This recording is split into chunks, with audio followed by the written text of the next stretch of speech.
Hello, beautiful souls, and happy Saturday. This is possibly going to be the most real thing I will ever post in my existence. Well, at least it's the most real thing I've posted this far into my existence. We live in a society where we're taught to repress our feelings. We live in a society that tells us that we should fake it until we make it.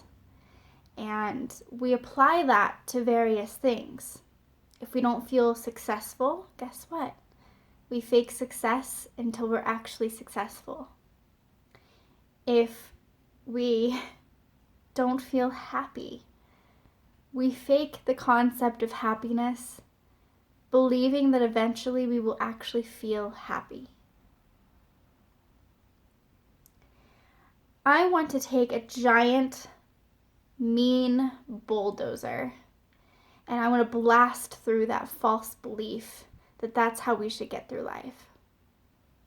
I want to watch it fall to pieces. I want to watch it crumble. I want to see it physically die, because it's not doing any good for anyone. Not for me, not for you, not for your neighbor, anyone. What's really cool about being human is that we can feel everything tenfold more deeply than any other type of sentient being on the planet that we share life with. We are able to feel so many powerful emotions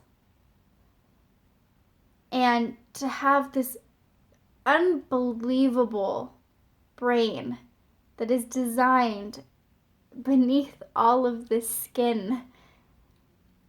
Like, we're able to think and distinguish and to do all these brilliant things, but yet the one thing blocking us, truly, is being comfortable enough to live with emotion. We deny our own intelligence this way. We do a disservice to our design as people this way. I want you to take a good look at me. Really look at me.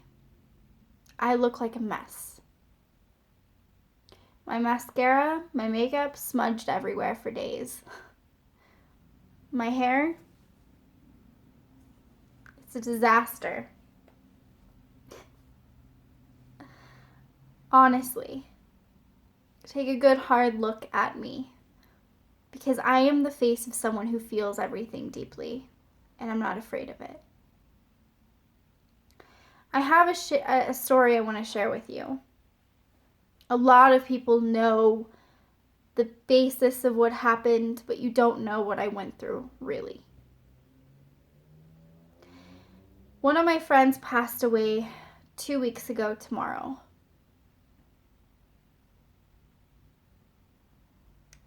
This is how it looks to deal with it. Some days I wake up and I feel okay, and other days I have to sit and stare at myself and be present with myself and admit that I am not okay.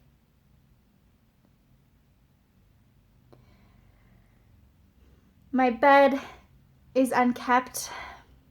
The dishes in the sink are not clean. My hair hasn't even been brushed. I have spent so much time crying.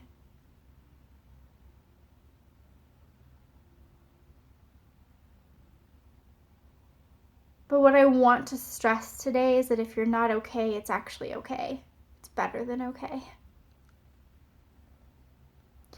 Most people in my position would be afraid to put themselves on camera in front of the public. We want to show the good, the best, the most beautiful. But you know what I think is beautiful? Rawness and truth. So here's the story of when I found out my friend passed away.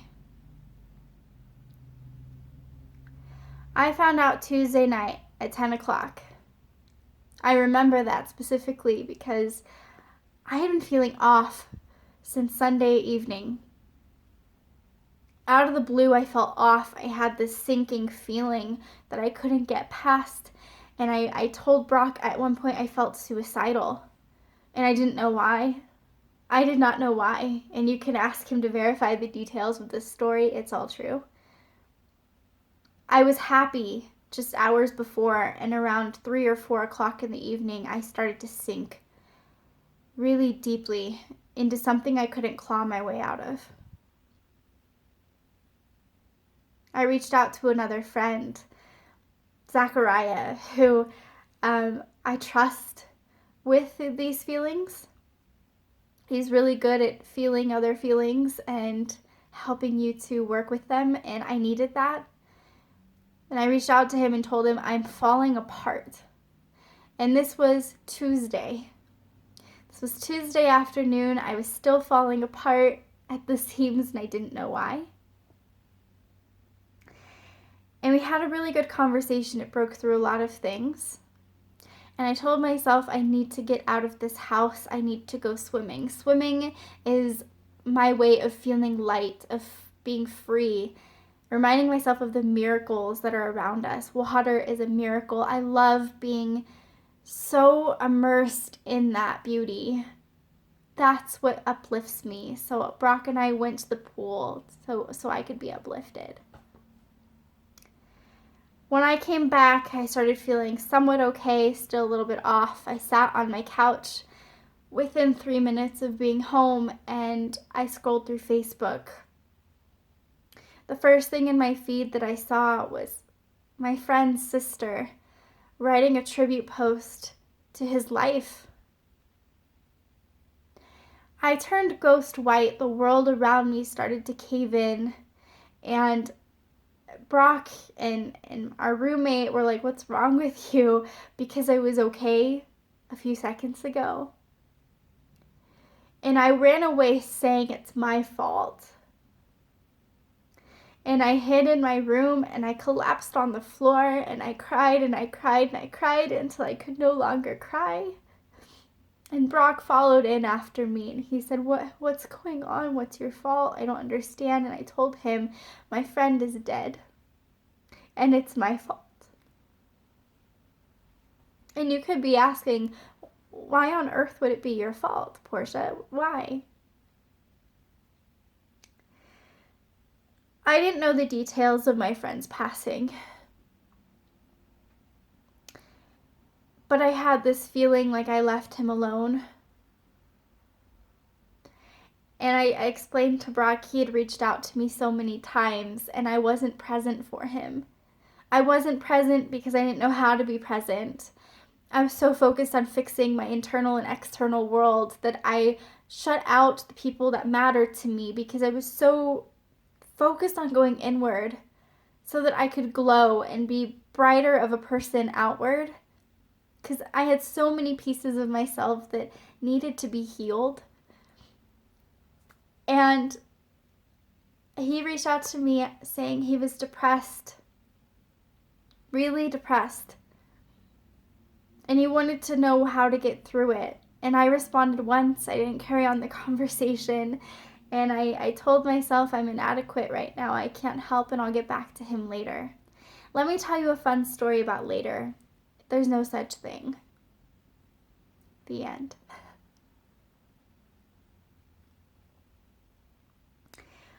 One of the biggest pranks ever played on us in life is the concept of time. Time offers us some sort of structure and control to our lives because we can look at the watch on our wrist or on our phones and we can say, oh, I have somewhere to be in 20 minutes. Or tomorrow at 5 o'clock I get off work. Sunday at 1 o'clock I have church. We schedule things because it offers us something that we can control. But it's not real. You know what is real is the love that is bursting at the seams in your heart. The connections you make with other people. They are fleeting, and that's a very hard thing to grasp because we want to believe we have time. I had that same thought with Andrew. I have time. He's 25, I'm 26. We have the whole world ahead of us, and we don't have time.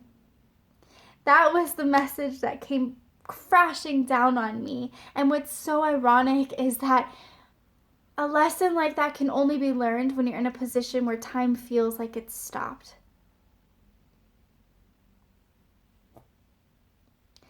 And a lot of people who are feeling these feelings would damn themselves. I need to get over it. I need to smile more. I need to laugh more. I need to avoid these feelings. I need to bury my head in the sand. I need to distract myself because I don't like to feel. No, wrong. Feel. Feel, even if it's ugly, even if it's as messy as the mascara on my face, even if it's as messy as the world that we live in. I want you to, dear God, just feel. And do it boldly.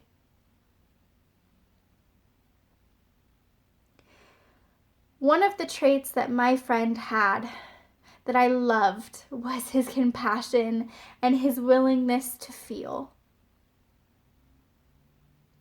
If you want to do anyone who's passed on a service, do them proud, have their legacy be carried on, it's to live the traits you loved about them the most, the beautiful ones. Their humor, their compassion, their thrive for life, their hard-working abilities. Anything you can get a hold of to live, to carry on, that's how you truly should remember somebody.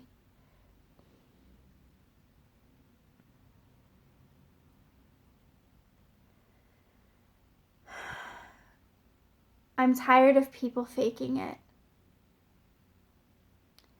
thinking that it makes them stronger.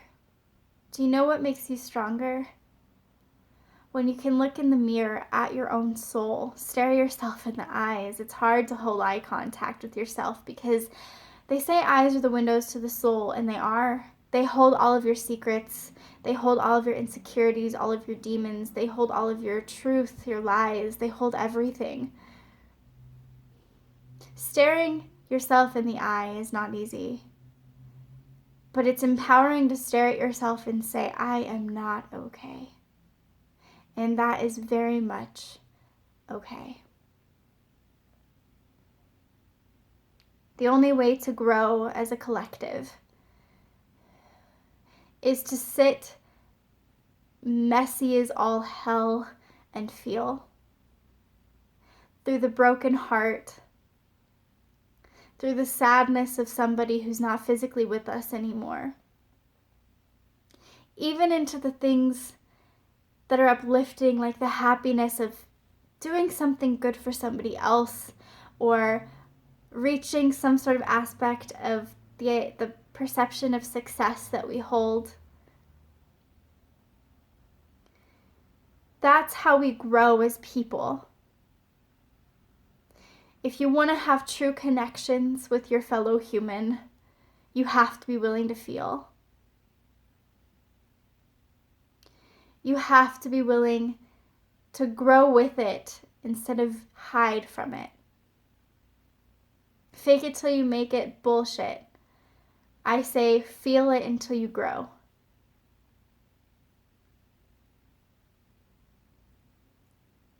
There's a quote I love. I may butcher it because I'm a little bit of a foggy mess right now. But it says, your heart was made to break again and again so that it can hold ever more wonders. And that's true. Every time my heart has broken, something more beautiful has grown in its place. I have felt more, I have learned more. You need to be gentle on yourself and allow yourself to feel the things you're afraid to feel, or you won't get anywhere. It will scream louder and louder and louder, this deafening scream that blows out your inner voice entirely. The one that battles these feelings, it will be brought to ruin if you try to hide from it and not feel.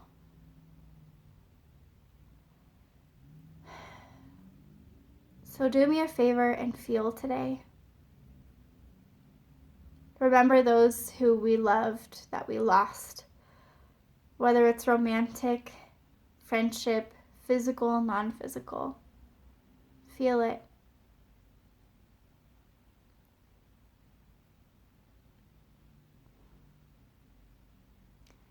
Right now I feel love and compassion for everybody. I have grieved this morning. I have released the grief. And now I'm just ready to love. Have a wonderful, beautiful, feeling day. Go boldly in your truth and think nothing of it, but feel everything of it.